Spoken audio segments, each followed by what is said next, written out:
Jelajahi cara baru mendapatkan informasi. Download Metro TV Extend sekarang.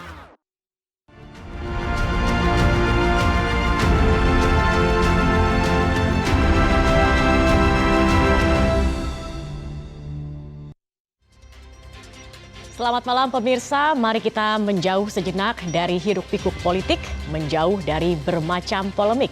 Dengan Pancasila dan Konstitusi sebagai referensi, kita berdiskusi untuk perbaikan negeri. Membahas beragam isu kebangsaan, bukan kepentingan pribadi, kelompok atau golongan dalam visi negarawan. Program talk show ini mewadahi pemikiran-pemikiran luar biasa, duduk bersama untuk memecahkan berbagai persoalan bangsa. Bersama saya, Zakia Arfan, dan apa tema bahasan minggu ini? Nah, kita akan membahas mengenai pilih negarawan, jangan politisi.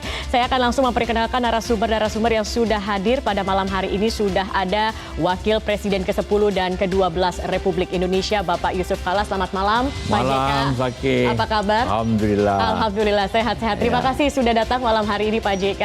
Dan kemudian juga ada cendekiawan alumnus Universitas Harvard Amerika Serikat. Ada Pak Sukidi. Pak Sukidi, selamat malam. Malam, Mbak Selamat Zaki. datang kembali. Terima kasih, Dan Mbak juga ada Dekan Fakultas Dakwah dan Ilmu Komunikasi UIN Syarif Hidayatullah, Mas Gun-Gun Herianto. Mas Gun-Gun, selamat malam. Terima kasih sudah datang pada malam hari ini. Malam, Gun. Baik, dan pemirsa, memang demokratisasi di era reformasi membuka lebar peluang untuk menjadi politisi. Pemilu 2024 misalnya diikuti 24 parpol, baik lokal maupun nasional. Ada 9.900 caleg yang akan berlaga di 84 daerah pemilihan. Ditambah lagi dengan 674 calon anggota DPD yang akan bertanding di 38 provinsi. Indonesia surplus politisi. Pertanyaannya, apakah politisi itu berjiwa negarawan?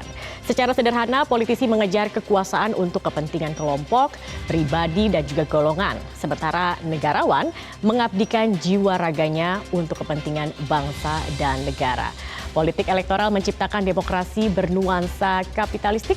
Modal besar dikucurkan untuk memoles pencitraan. Bahkan bila perlu membeli dukungan. Akibatnya jabatan disalahgunakan untuk balik modal. Berpolitik memang identik dengan kekuasaan, namun bukan berarti menjadi politisi hanya berorientasi kekuasaan.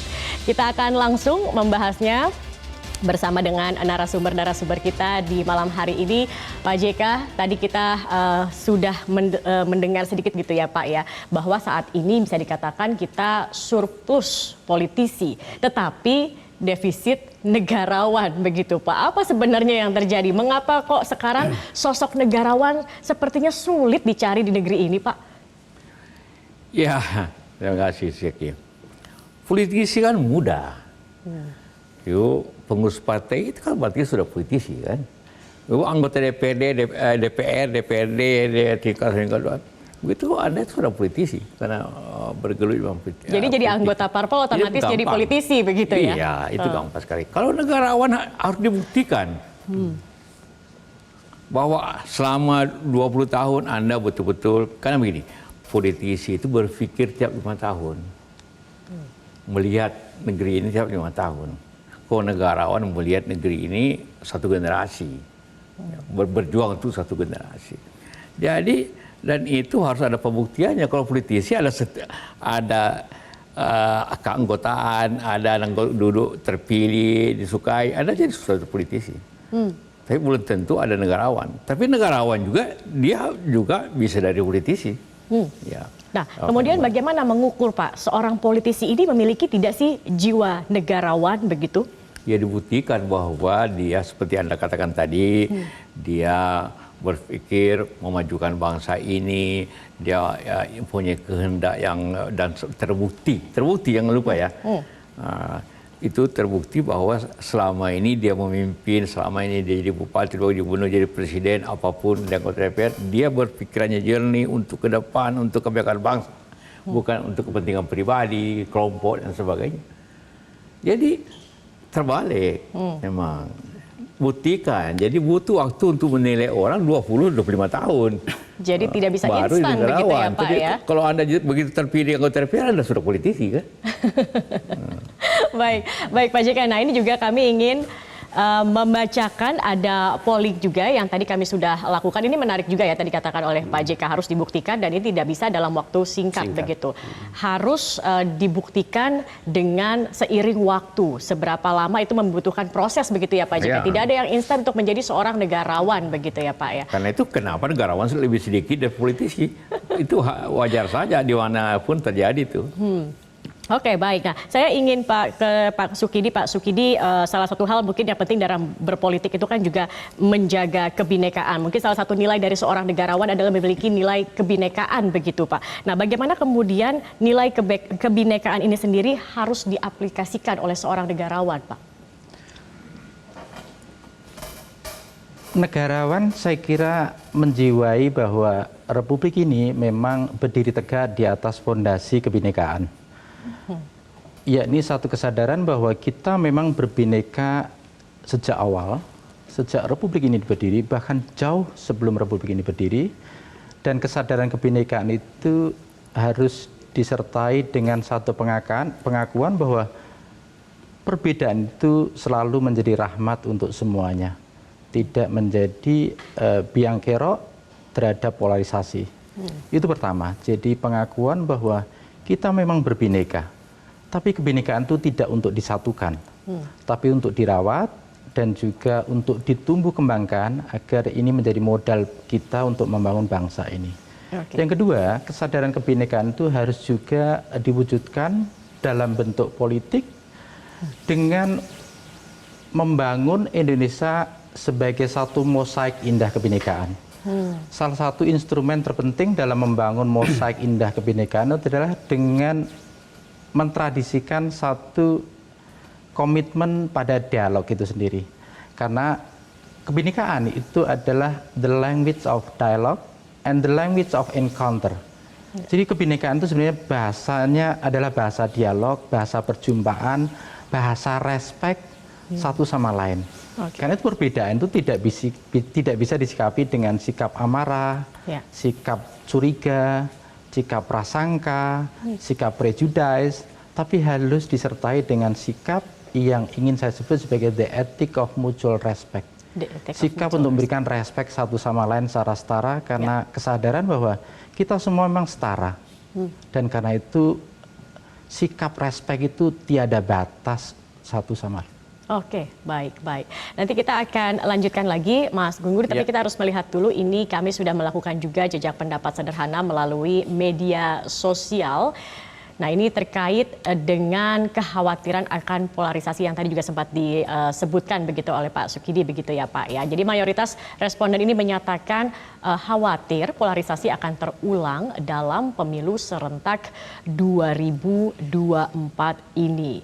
Nah, ini bagaimana kemudian Mas Gun-Gun, ada kekhawatiran begitu kan, khususnya juga untuk masyarakat ataupun grassroots begitu. Kita harus juga memberikan pesan-pesan politik yang positif, tetapi banyak kemudian yang lebih efektif itu menggerakkan massa dengan pesan-pesan negatif. Nah, ini bagaimana Mas Gun-Gun melihatnya?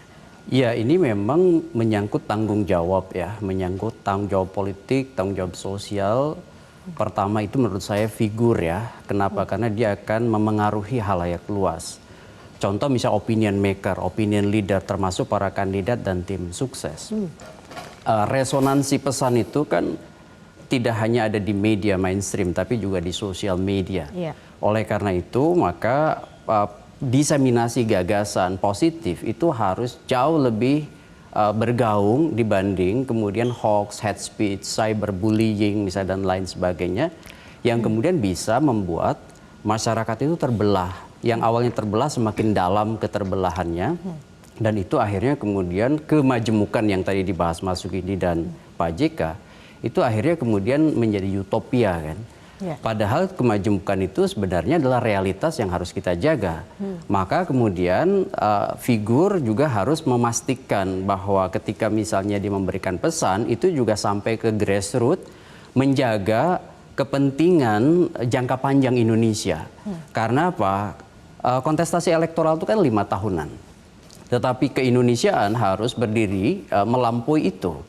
Contoh misalnya itu harus juga menjadi konsensus di antara tim, ya. Selain itu juga masyarakat harus kemudian menguatkan namanya inokulasi komunikasi, semacam menyuntikkan vaksin kekebalan mental untuk kemudian tidak terjebak hanya pada ritme kepentingan elektoral semata. Maksud saya yang biasanya mendinamisasi proses sejumlah paradoks di masyarakat, termasuk informasi ya, itu ada 3 menurut saya klasternya. Pertama, mereka yang punya kepentingan elektoral. Kemudian yang kedua, mereka yang tidak punya kepentingan elektoral tapi punya motif lain seperti motif bisnis, misalnya pada saat musiman seperti ini. Mereka jadi semacam free rider gitu. Dan yang ketiga adalah masyarakat awam yang kerap kali ikutan. Ini namanya bukan perilaku, bukan social movement, tetapi ini perilaku kolektif yang contagion, kan ada semacam penularan, dan penularan itu menurut saya bisa kemudian juga mengamplifikasi ya proses keterbelahan tadi. Baik. Dan disinilah sebenarnya sosok seorang negarawan juga menjadi penting begitu. Sangat, ya. Baik, nanti kita akan melanjutkan perbincangan ini karena kami harus jeda terlebih dahulu pemirsa, dan kami juga nanti akan kembali. Dan menurut jejak pendapat sederhana melalui media sosial, hampir separuh responden mengaku pernah bertengkar dengan teman atau saudara karena perbedaan politik. Nanti kita akan bahas lebih dalam lagi sesuai tema kita malam hari ini, pilih negarawan, jangan politisi. Sesaat lagi tetap bersama kami.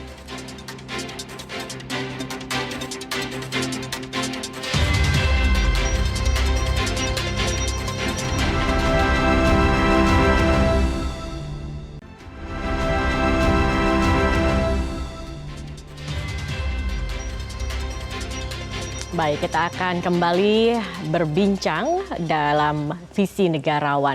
Pak JK, tadi sebelum kita jeda, tadi saya sempat mengatakan, berarti disinilah peran dari seorang negarawan juga tidak kalah penting untuk menjaga persatuan begitu. Apalagi kemajemukan itu sebenarnya menjadi nilai plus dari Indonesia. Itu yang kemudian menjadi banyak sorotan, banyak dipuji begitu ya Pak JK.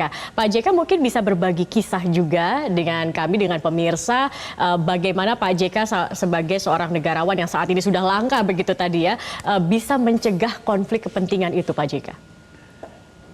Ya, perbedaan kepentingan itu selalu ada dan memang itulah letak kenapa kita mengatakan Bhinneka Tunggal Ika. Kepentingan berbeda-beda, ideologi berbeda-beda, kita satu. Tidak apa-apa kita berbeda kepentingan, karena memang di situ dasarnya daripada politik itu. Kalau semua sama, ya buat apa ada DPR, buat apa ada politik? Karena berbeda kepentingan itu, maka seperti itu.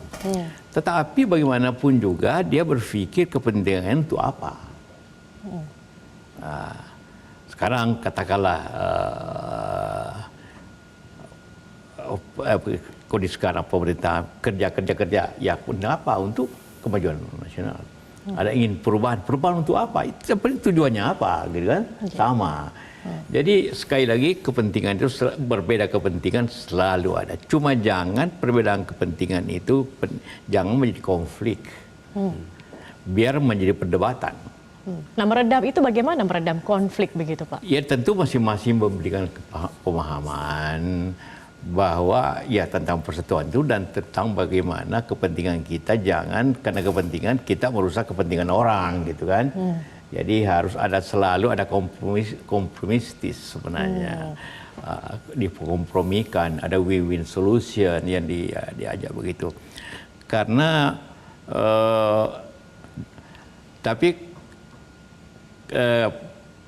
konflik itu hampir semua konflik Indonesia ini yang terjadi yang besar itu mayoritas karena ketidakadilan. Jadi bagaimana menjaga masing-masing mencapai tujuannya, tapi jangan tapi dengan menjaga kompakan dan keadilan masing-masing kita semua. Ketidakadilan ataupun seperti sekarang. Kenapa terasa ada konflik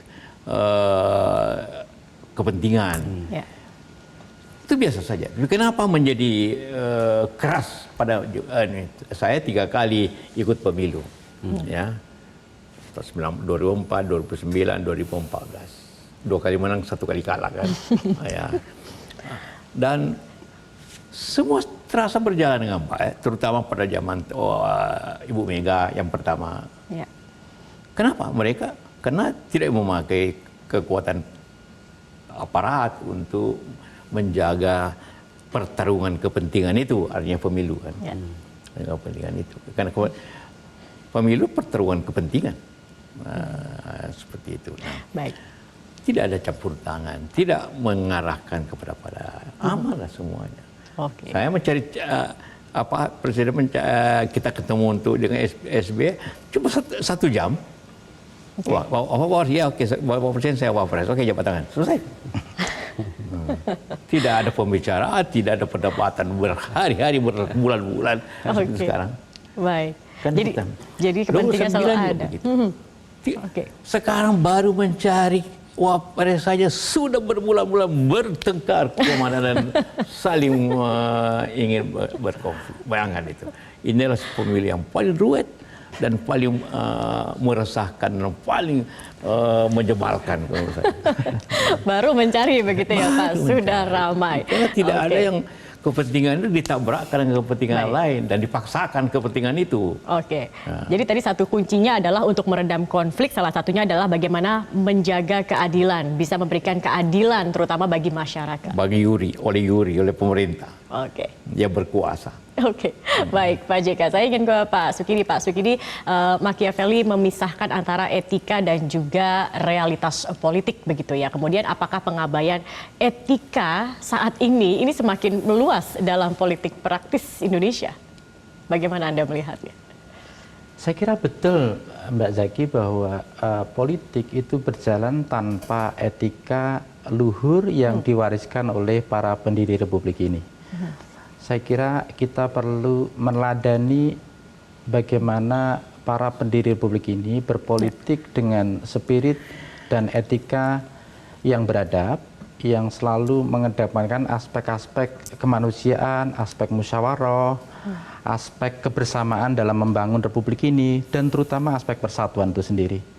Dan karena itu kita perlu berpikir bahwa untuk memajukan Republik ini, kesadaran untuk berpolitik dengan prinsip itu saya kira menjadi kebutuhan kita. Karena apa? Karena apa yang dikhawatirkan Mahatma Gandhi adalah munculnya politik tanpa etika, politik tanpa prinsip, sehingga itu mengabaikan nilai-nilai yang menjadi warisan luhur dari bangsa ini.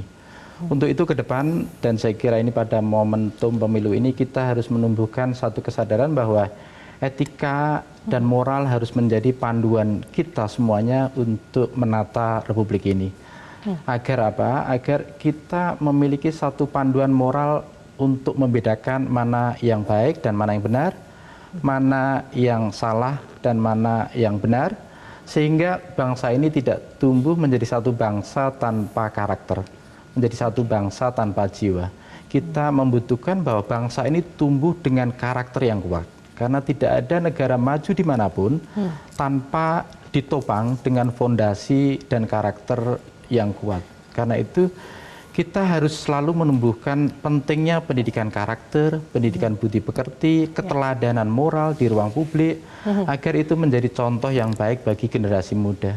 Baik. Terima kasih Pak Sukidi. Kita akan juga melihat dulu, begitu ada lagi polling yang kami lakukan, jajak pendapat sederhana melalui media sosial, di mana ini terkait dengan Anda pernah tidak sih emosional karena berita atau informasi politik begitu.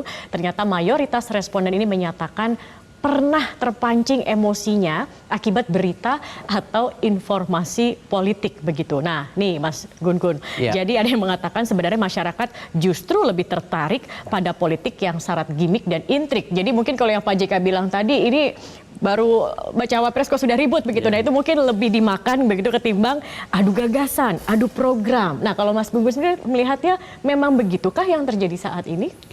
Ya, memang kita tidak bisa menutup mata ya. Kalau pendekatan social judgment theory itu kan ada 3 area masyarakat pada saat misalnya ada dihadapkan pada pilihan-pilihannya. Pertama itu kan ada di latitude of acceptance ya. Mereka yang dari awal memang menerima.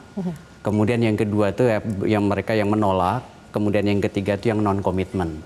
Nah, yang dari awal sudah punya pilihan bisa pada salah satu, kemudian yang dari awal memang sudah resisten pada salah satu, kemudian yang tengah itu yang masih netral bisa dipengaruhi oleh siapa aja atau bahkan tidak bersikap untuk memilih keduanya. Nah, pertarungan narasi kan, pertarungan yang kemudian muncul dalam konteks pesan ya, itu kerap kali kan terpengaruh oleh stimulus yang datang dari macam-macam sumber. Apalagi kemudian ada misalnya kenapa misalnya menjadi lebih emosional. Kadang-kadang ada pemantik ya. Contoh misalnya sebut aja ada teknik-teknik yang kerap kali dianggap itu sah-sah saja dilakukan. Misalnya seperti name calling teknik, memberi label buruk. Seperti cebong, kampret gitu ya. Mungkin kita ingat 2019 dan itu kan membentuk sebenarnya. Mengkanalisasi mereka yang kemudian ingin berkonflik tidak hanya kemudian di sosial media tapi akhirnya kemudian aktual di dunia nyata. Nah, emosi-emosi letupan-letupan itu sebenarnya kalau kita baca dalam konteks pendekatan sosiologi konflik ya, itu kan konflik itu sebenarnya hal yang realistis harusnya ya, artinya konflik itu hal yang lumrah dan bisa realistis kalau dikanalisasi. Tapi kemudian konflik akan berubah menjadi non-realistis ketika misalnya ada trigger, ada stimulan yang memasukkan unsur, misalnya suku, agama, ras, sehingga apa konflik yang harusnya bisa selesai dalam waktu singkat. Contoh misalnya, mungkin rivalitas pada saat kampanye, orang kemudian terbelah. Ya itu mungkin ada kewajaran-kewajaran, tetapi kemudian kan setelah pemilunya selesai atau masa kampanyenya selesai, harusnya kemudian kembali dalam konteks persatuan. Tetapi kan itu seringkali terpelihara, terus kemudian terteguhkan lagi, apalagi kemudian muncul tadi. Menghalalkan segala macam cara ya. Sebut aja misalnya gaya-gaya Joseph Goebbels mungkin dulu ya ala Hitler, katakan kebohongan berulang-ulang maka kebohongan itu akan menjadi kebenaran. Nah, hal seperti itu kan mendelegitimasi tadi etika, keadaban berpolitik sehingga kemudian setiap pemilu kita akan melihat misal residu-residu politik yang kemudian terus menguat, akhirnya kemudian yaitu tadi seolah-olah di masyarakat itu memang politik harus kemudian terbelah gitu ya, dan keterbelahan itu dikelola, dipelihara sehingga kemudian bahkan itu menjadi ceruk yang kemudian secara signifikan dipakai untuk penetrasi ke basis pemilih gitu. Oke, baik. Nah, memang kalau kita melihat baiknya setelah semua itu selesai, yang kalah jangan kecewa begitu dan yang menang juga jangan jumawa begitu dan kita harus bisa kembali bersatu. Mungkin juga Pak JK perlukah ada pembekalan wawasan begitu secara umum kebangsaan sendiri, pembekalan wawasan kebangsaan dari parpol kepada kadernya. Mungkin juga ada peran parpol di sini yang sebenarnya juga bisa mencegah yang tadi dikatakan oleh Mas Gun-Gun. Bagaimana Pak JK melihatnya selama ini Pak, pembekalan dari parpol kepada kader-kadernya ini Pak? Saya kira semua parpol mengadakan itu 2-3 hari yang di semua kelihatannya ya.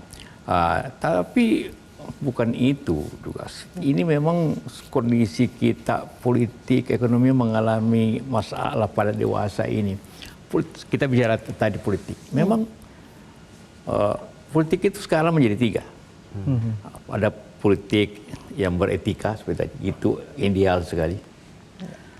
Sekarang kenyataannya ada politik uang.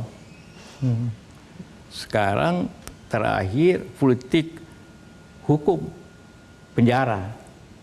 You dukung ini, kalau enggak you ada masalah. Kriminalisasi begitu ya Pak ya? Bukan kriminalisasi, ancaman. Itu akhirnya kita tidak tahu lagi ujungnya nanti gimana nih. Karena sudah masuk ini.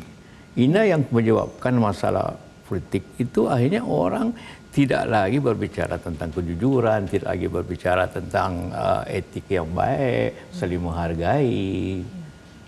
Karena itu, ada masyarakat melihat itu, maka yang berubah pertama sistem sebenarnya. Sistemnya. Semua ini disebabkan antara lain sistem pertama akibat presidensial threshold atau parliamentary threshold terlalu tinggi, sehingga orang kadang-kadang harus kawin paksa. Harus terpaksa kan. Akibat untuk mencukupi itu tidak lagi bicara tentang keseimbangan, pengetahuan tujuan, visi misi, tidak ada lagi. Yang penting cukup kan 20, tidak ada urusan visi misi lagi. Hanya visi saya sama, hanya untuk membenarkan bahwa dia patut bersama-sama. Ini semua kita secara nasional harus koreksi. Dulu waktu pertama 2004 saya presentasi cuma 4%. Jadi peserta 5. Tidak apa-apa, dialog yang bagus, tidak ada soal. Ya. Nah, tidak lagi, akhirnya itu menjadi uang. Kemudian ributlah politik kita ini, dua-duanya berlaku, politik uang dan politik hukum. Kalau ini terjadi nanti, maka memang benar. Akhirnya orang senang aja menjadi politisi. Ya, karena ini menghasilkan banyak gitu sekarang. Nah, inilah kerjaan kita semua untuk melihat bangsa ini bukan hanya per 5 tahun, tapi ke depan. Kalau saya bikin 5 tahun ini, saya cancam orang tuh 5 tahun ini, atau saya bayar atau 5 tahun ini, maka apa yang tadi kemudian tidak pikirkan. Tidak kenapa bicara negarawan, bicara politisi, buat jangan lupa negarawan juga berasal dari politisi. Kalau dia melaksanakan tugasnya sebagai politisi, melakukan misi politisi dengan baik gitu ya. Untuk kepentingan bangsa, maka dia akan menjadi negarawan. Oke, jadi sebenarnya yang harus diubah adalah sistemnya terlebih dahulu. Ini akan kemudian mengubah banyak hal menjadi yang lebih baik lagi. Iya, sistem dulu, baru akhirnya orang tidak perlu membayar sesuatu yang mahal. Karena tidak perlu membayar, maka tidak perlu ngancam orang. Baik, Pak JK, ini menarik. Kita akan lanjutkan kembali usai jeda pariwara berikut ini. Kita akan ikuti dulu Headline News pukul 22 waktu Indonesia Barat. Sesaat lagi tetap bersama kami di Visi Negarawan.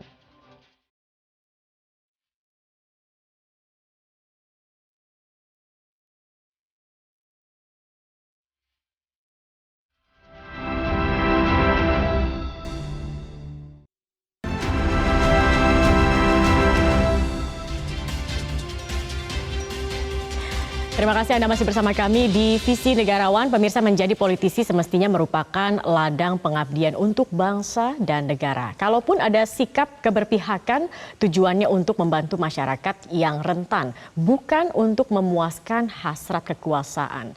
Negarawan Amerika Serikat Thomas Jefferson pernah berkata, politisi hanya memikirkan pemilihan yang akan datang. Sementara negarawan memikirkan generasi mendatang.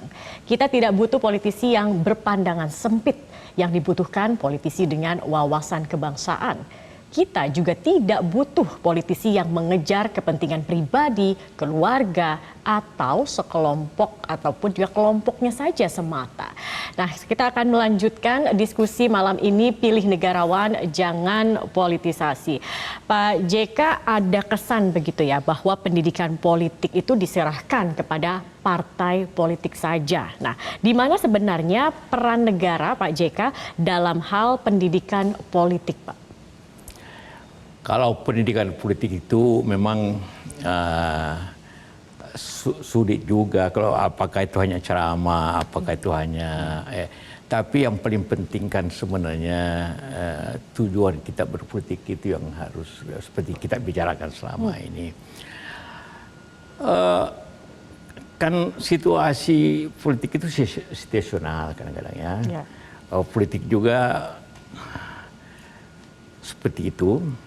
Tapi kalau untuk berpolitik itu mahal, menjawab itu mahal, maka yang mengendalikan politik itu para supporter, ya, para pemodal jadinya. Kemudian nanti bahayanya ya bisa terjadi seperti itu. Maka apapun pendidikannya larut kepada kepentingan-kepentingan yang ada tadi atau kepentingan-kepentingan partai yang mahal. Itu. Nah, itu jadi yang pertama bagaimana kita berpolitik dengan efisien di Indonesia. Itu yang pertama. Baru akan kita tercegah kepada tadi kepentingan. Kemudian justru wasit ini pemerintah harus betul menjadi pemegang pemerintahan yang beretika. Karena begitu tidak beretika ini maka yang lain juga tidak beretika. Nah, ini yang menjadi bahagian daripada apapun yang pendidikan politik yang diberikan kepada, tapi kalau sistemnya kita ini kemudian juga perilaku yang pelaksana utama negeri ini artinya tidak mempunyai etika politik yang baik, maka yang lainnya akan kena. Nah, ini harus menjadi warning kita semuanya. Maka tadi judulnya bahwa apakah pendidikan politik penting, tapi pada akhirnya pelaksananya gimana? Jadi sistemnya lagi begitu ya, balik lagi kembali ke bagaimana memperbaiki sistem yang lebih efisien begitu ya. Tapi ini bukan hanya kita. Di Amerika juga orang bilang demokrasi apa di Amerika? Pada saat Trump kalah, dia punya pendukung menyerang Kongres. Sama dengan kalau kalah menyerang Senayan. Itu politik apa di Amerika? Demokrasi apa? Itu. Jadi saya bilang sama orang Amerika, Anda emang demokrasi apa Anda jalankan ini? Jadi terjadi suatu degradasi daripada sistem politik ini di banyak tempat. Termasuk, Tetapi Pak JK, kalau memang sistemnya kemudian masih kurang sempurna, bisa dikatakan seperti itu. Nah, bagaimana kemudian kalau SDM-nya yang dicari, yang direkrut, yang baik? Nah, bukankah ini menjadi tugas parpol juga untuk merekrut SDM nantinya akan menjadi politisi yang kemudian memiliki etika tadi juga begitu, memiliki adab, memiliki perilaku yang baik, yang memikirkan bangsa. Bagaimana sebenarnya rekrutmen politik ini juga berarti ada juga sumbangsih dalam hal ini juga jelas, dong? Iya jelas. Sekarang ini orang terpilih jadi politisi, jadi anggota DPR, jadi apa, bukan karena dia pintar, bukan apa, karena terkenal. Maksudnya Pak? Terkenal, iya. Buktinya kan lebih banyak artis-artis yang selama ini tidak belajar mengerti politik, tiba-tiba terpilih anggota DPR, kan ya terkenal. Semua partai mengadakan itu. Ataupun sekarang anggota DPR bukan pengabdian, tapi bagaimana menjadi profesi sekarang ini ya kan. Kalau bupati, gubernur habis menjadi gubernur, maka tujuannya terakhir anggota DPR karena sudah terkenal. Jadi bukan orang dipilih karena dia bagus, pintar. Bukan karena kemampuannya begitu kemampuannya. Memang sulit dinilai kemampuannya. Maka dipilih orang terkenal. Karena itu di mana-mana foto beredar di mana-mana kan.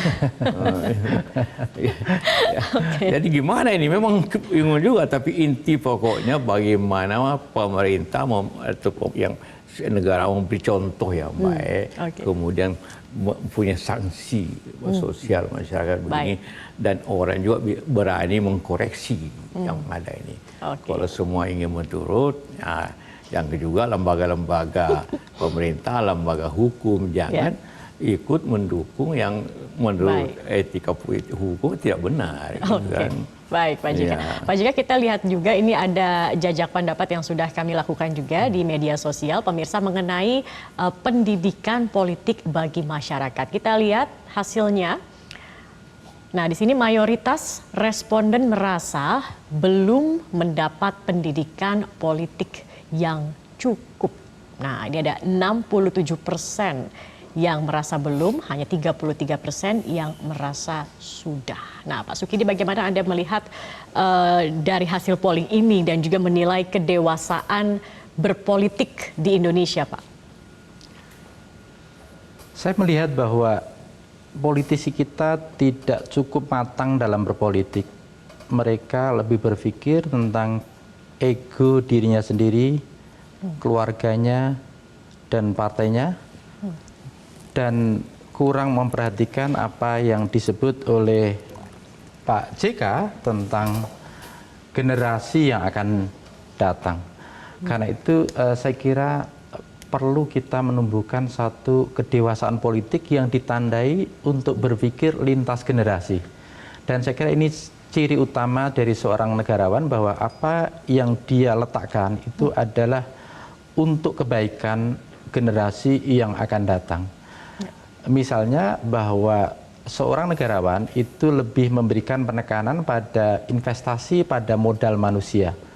Karena ketertinggalan kita dengan negara maju dan bahkan dengan negara Asia Tenggara. Maka menjadi seorang negarawan adalah berpikir bagaimana meningkatkan modal manusia sebagai faktor penentu bagi kemajuan satu bangsa. Investasi pada modal manusia inilah yang diabaikan oleh para politisi kita, para pemimpin, karena mereka ingin melihat hasil yang cepat. Padahal yang dibutuhkan seorang negarawan adalah dengan investasi pada modal manusia, maka hasil yang dia petik adalah generasi yang akan datang, terutama dalam kita menyongsong Indonesia Emas 2045. Betul. dalam menyongsong Indonesia Emas 2005 itu yang bisa dilakukan oleh seorang negarawan adalah pertama investasi pada modal manusia. Agar apa? Agar kita memiliki modal manusia yang kompetitif dengan negara Asia Tenggara dan negara maju. Itu yang pertama. Yang kedua, yang tak kalah pentingnya adalah negarawan berpikir untuk mengentaskan kemiskinan. Karena kaum fakir dan miskin yang mestinya dipelihara oleh negara, tetapi faktanya terabaikan dari pembangunan Indonesia itu sendiri. Sehingga kita memiliki jumlah yang cukup besar. Bukan hanya 25 juta lebih orang miskin dari aspek kemiskinan moneter, tapi lebih dari itu kalau kita mengukur dari aspek kemiskinan multidimensional. Yaitu adalah mereka yang tidak memiliki kebebasan. Kenapa? Karena kemiskinan itu, kata Amartya Sen, terkait dengan lack of human freedom. Mereka tidak memiliki satu kebebasan untuk akses pada kesempatan sosial, terutama pada 3 elemen yang dirumuskan oleh Oxford dan UNDP. Yaitu adalah akses pada pendidikan yang berkualitas, kesehatan yang bagus, dan ketiga standar hidup yang layak. Karena itu impian negara maju itu hanya mungkin terwujud kalau pemimpin kita bervisi negarawan, terutama untuk mengentaskan mereka yang miskin, yang fakir, yang terlantar, agar mereka mampu untuk memperoleh pendidikan yang berkualitas, kesehatan yang bagus, dan sekaligus standar hidup yang layak. Tanpa memberikan perhatian pada kelompok wong cilik ini, kelompok fakir miskin ini, kita hanya berilusi tentang negara maju. Tidak ada negara maju yang fondasinya itu adalah orang miskin begitu banyak, sumber daya manusia yang begitu tertinggal, kecerdasan penduduknya yang tertinggal jauh dengan negara-negara maju, dan seterusnya. Oke, baik. Nah, kalau dari Mas Gun-Gun sendiri, jadi seperti apa sebenarnya pola pendidikan politik yang dapat kemudian nantinya bisa menjadikan Indonesia ini tidak lagi defisit begitu negarawan, sehingga ada pembibitan negarawan, dan juga terkait mungkin juga dari kaitannya adalah bagaimana menciptakan SDM yang maju juga begitu untuk Indonesia. Pertama, backbone paling penting ya dalam konteks demokrasi di Indonesia, pelembagaan politik di tubuh partai. Sekaligus itu tentu salah satunya dimensinya adalah pendidikan politik yang kemudian harus menjadi prioritas. Kenapa? Karena ini yang kerap kali juga bolong besar ya. Proses politisi menjadi negarawan itu kan butuh tadi. Mulai dari pikiran, kemudian bergerak ya tanpa tentu kekerasan, kemudian kebermanfaatannya untuk orang banyak. Tapi itu kan bukan proses yang tiba-tiba. Harus ada transformasi kesejarahan dia dalam konteks politik. Oleh karena itu maka pelembagaan politik diperlukan rekrutmen, kemudian ada proses intensitas, pergulatan pemikiran dan gerakan di tubuh partai, baru kemudian distribusi dan alokasi orang ke sejumlah jabatan publik. Nah, yang kerap kali itu kemudian kan ada lompatan, ada political jumping yang kemudian seringkali merusak sistem. Misalnya tadi karena kepentingan dia anak saya, kemudian dia kerabat saya, dia kemudian mungkin circle saya, dan itu merusak tatanan tanpa melalui satu proses ya. Pelembagaan politik yang mapan, mulai dari sosialisasi, rekrutmen, kemudian nanti bagaimana dia bisa mengartikulasikan kepentingan politik warga negara yang lain, sementara dia sendiri abai dengan pemikirannya yang solid, kemudian orientasi gerakannya kemana, dan akhirnya kebermanfaatannya hanya pada sedikit orang yang memang jadi endorsernya dia pada saat dia kemudian menjadi politisi. Jangankan berpikir menjadi negarawan, dia hanya akan berpikir sangat temporer dan sangat jangka pendek gitu maksud saya. Nah, yang kedua, ini juga peran-peran infrastruktur politik ya. Itu menurut saya infrastruktur politik lainnya itu contohnya misalnya media. Ya, media itu juga harus menjadi katalis menurut saya proses-proses pendidikan politik ya. Bagaimanapun pesan-pesan yang beredar di media, terutama media yang dipercayai ya, media yang melembaga, institutionalized media, itu menjadi sangat penting dalam konteks pilar demokrasi, dan pendidikan politik bisa dilakukan misalnya di Metro dan TV-TV lain, termasuk juga menurut saya pendidikan politik harus dilakukan oleh kelompok penekan dan kelompok kepentingan. Ya, pressure group dan interest group itu juga jangan berpikir juga jangka pendek, tapi juga berpikir dalam konteks ke-Indonesiaan yang lebih panjang. Bicara generasi tadi. Terakhir adalah figur ya, karena ini bagian dari 5 elemen infrastruktur penting di luar suprastruktur yang 3, eksekutif, legislatif, yudikatif. Jadi keberimbangan itulah yang kemudian harus berjalan paralel bersama-sama. Jadi kita tidak bisa juga menyalahkan hanya satu pihak gitu. Misalnya menyalahkan pemerintah atau menyalahkan legislatif, menyalahkan misalnya yudikatif, lembaga yudikatif. Sementara misalnya LSM juga kemudian tidak bergerak ke arah yang sama, yaitu menciptakan sumber daya manusia yang kemudian bisa bertransformasi menjadi negarawan, termasuk kampus ya. Gitu. Oke, baik Mas Gun-Gun, terima kasih. Nanti kita akan melanjutkan perbincangan ini. Kami harus jeda terlebih dahulu pemirsa, dan ini ada satu lagi jejak pendapat yang kami lakukan melalui media sosial, dan hasilnya kita akan lihat mayoritas responden mengaku pernah melihat atau mendengar pesan kampanye yang menyesatkan. Bagaimana moralitas dan etika para politisi kita? Kami akan membahasnya sesaat lagi, tetap bersama kami.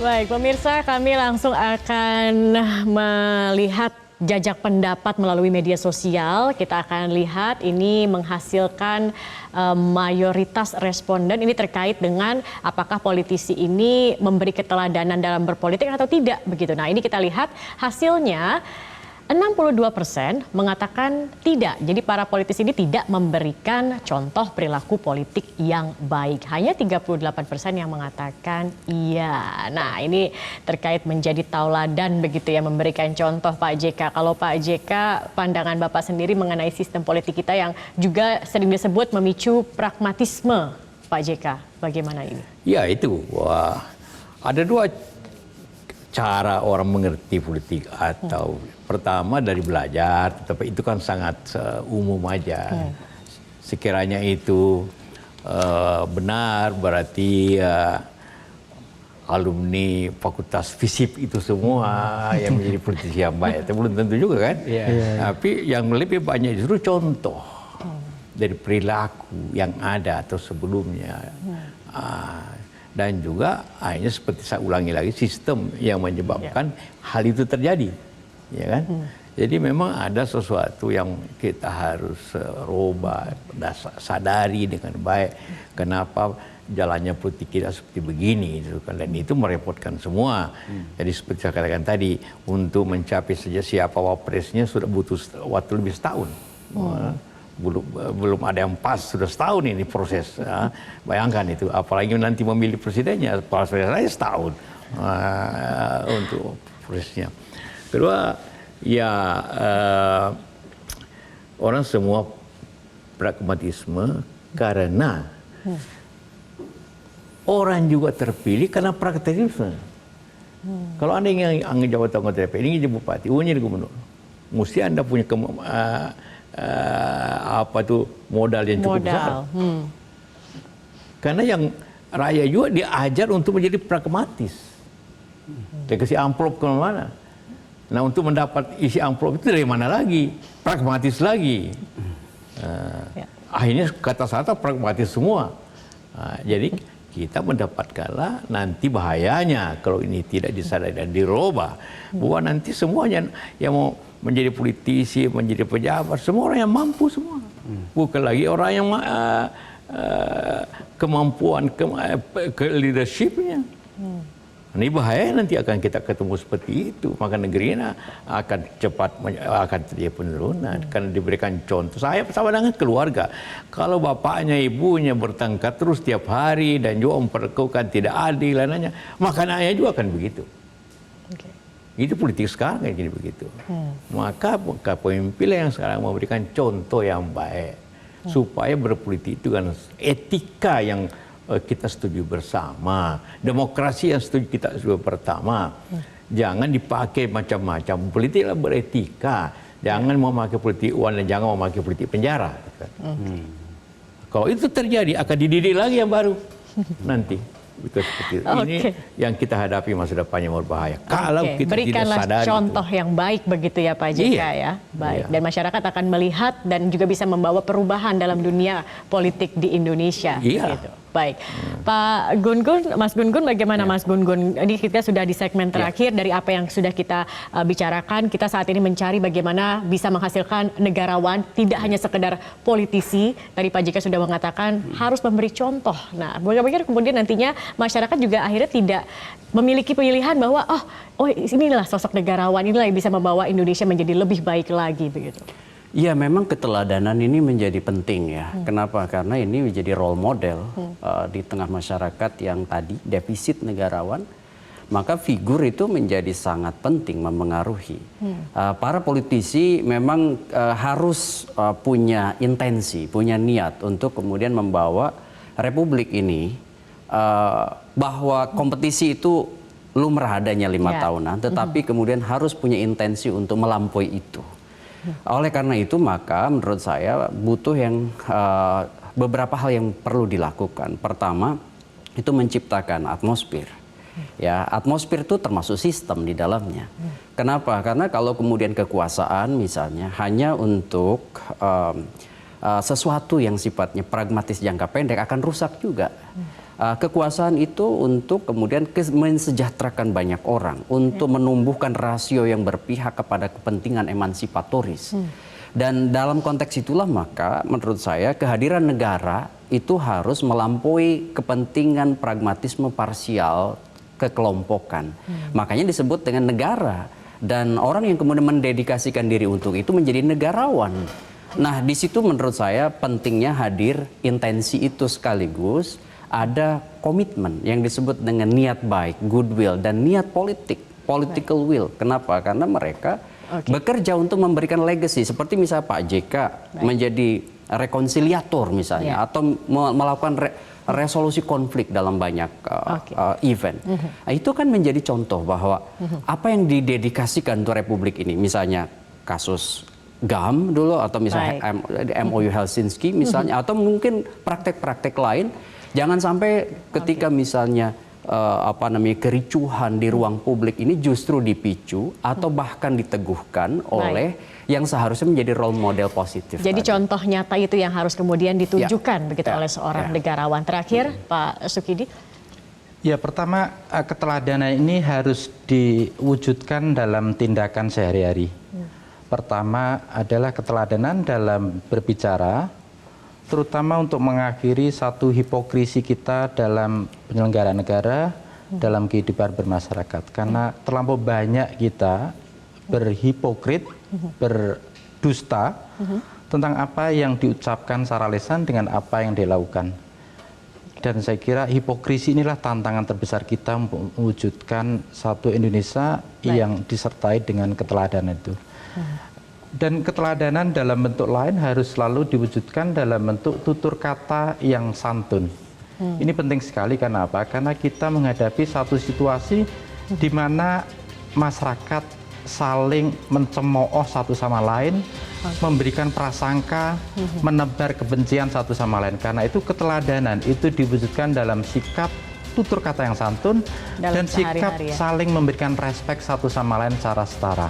Dan terakhir, keteladanan itu harus didedikasikan untuk kebaikan Republik ini. Prinsip dasar hidup sederhana harus diwujudkan dalam kehidupan sehari-hari, terutama untuk memberikan satu tepo sliro, tenggang rasa kepada rakyat kecil yang hidupnya serba susah. Oke, baik Pak Sukidi. Jadi intinya adalah bagaimana kemudian memberikan contoh kepada masyarakat, dan juga tadi juga dikatakan politik itu tanpa etika dan prinsip sama saja bohong begitu. Dan sistemnya ini yang kemudian harus diubah agar bisa menciptakan nantinya ke depannya negarawan yang lebih baik lagi dan menumbuhkan lagi sikap negarawan pada politisi yang ada. Terima kasih banyak Pak Yusuf Kalla, Pak Sukidi, dan juga Mas Gun-Gun Haryanto sudah bergabung di Visi Negarawan malam hari ini. Saya Zakia Arfan, pamit undur diri. Pemirsa, terima kasih atas kebersamaan Anda. Kita jumpa lagi pekan depan. Selamat malam, sampai jumpa.